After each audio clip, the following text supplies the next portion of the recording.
Hero Suhas ఈ మధ్య కాలంలో జెట్ స్పీడ్లో సినిమాలు చేస్తున్నారు. గత ఏడాది అయితే ఏకంగా 6 సినిమాలతో ఆడియన్స్ని పలకరించారు. ఇక ఈ ఏడాది కూడా మినిమం 3 రిలీజ్కి రెడీ అవుతున్నాయి. అందులో ఓబామా అయ్యోరామా సినిమా కూడా ఒకటి. సుహాస్, మాళవిక మనోజ్ జంటగా నటిస్తున్న ఈ సినిమాని రామ్ గోదలా డైరెక్ట్ చేస్తున్నారు. అయితే తాజాగా ఈ సినిమా టీం ఓ సర్ప్రైజ్ అనౌన్స్మెంట్ చేసింది. డైరెక్టర్ హరీష్ శంకర్ ఈ సినిమాలో ఓ అతిథి పాత్రలో నటిస్తున్నారు.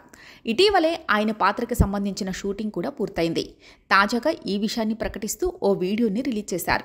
ఇందులో హరీష్ శంకర్ సెట్లోకి వచ్చి కంగారుగా మానిటర్ దగ్గర మైక్ పట్టుకుని కూర్చున్నారు.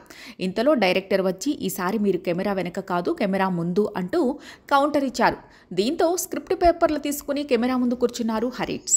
ఈ వీడియోని మూవీ టీం వదిలింది. స్పెషల్ రోల్ ఎప్పుడూ స్పెషల్ పర్సన్కే దక్కుతుంది. బ్లాక్ బస్టర్ డైరెక్టర్ హరీష్ శంకర్ని ఓబామా అయ్యోరామా సెట్లోకి సగర్వంగా ఆహ్వానిస్తున్నాం. ఆయన సినిమాల్లానే ఈ పాత్ర కూడా బ్లాక్ బస్టర్ అవుతుంది అంటూ సుహాస్ పోస్ట్ పెట్టారు. మరోవైపు హరీష్ శంకర్ పాత్ర గురించి, సినిమా గురించి నిర్మాత కాన్ఫిడెంట్గా చెప్పారు. సుహాస్ కెరీర్లో మైలురాయిగా నిలిచే చిత్రం ఇది. సున్నితమైన ఎమోషన్స్, లవ్ సీన్లతో అంతకు మించిన ఫన్తో ఈ చిత్రం వచ్చింది. ఇక హరీష్ శంకర్ అడగ్గానే మా చిత్రంలో అతిథి పాత్రని చేసినందుకు కృతజ్ఞతలు.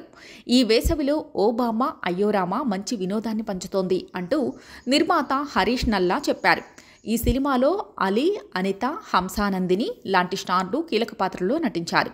ఈ వేసవికి సినిమాని రిలీజ్ చేయబోతున్నారు. ఇక హరీష్ శంకర్ నటుడిగా కనపడడం ఇదేం తొలిసారి కాదు. గతంలో నిన్నే ఇష్టపడ్డాను, అందరివాడు, ఏ ఫిల్మ్పై అరవింద్, నేనింతే, సమ్మోహనం లాంటి సినిమాల్లో చిన్న పాత్రలు చేశారు. మరోవైపు ప్రస్తుతం హరీష్ చేతిలో పవన్ కళ్యాణ్ నటిస్తున్న ఉస్తాద్ భగత్ సింగ్ సినిమా ఉంది. కానీ దీనికి ఇంకా పవన్ డేట్స్ ఇవ్వలేదు. ప్రస్తుతం ఆంధ్రప్రదేశ్ డిప్యూటీ సీఎంగా పవన్ పనిచేస్తుండటంతో సినిమా షూటింగ్కి ఆచితూచి డేట్స్ కేటాయిస్తున్నారు.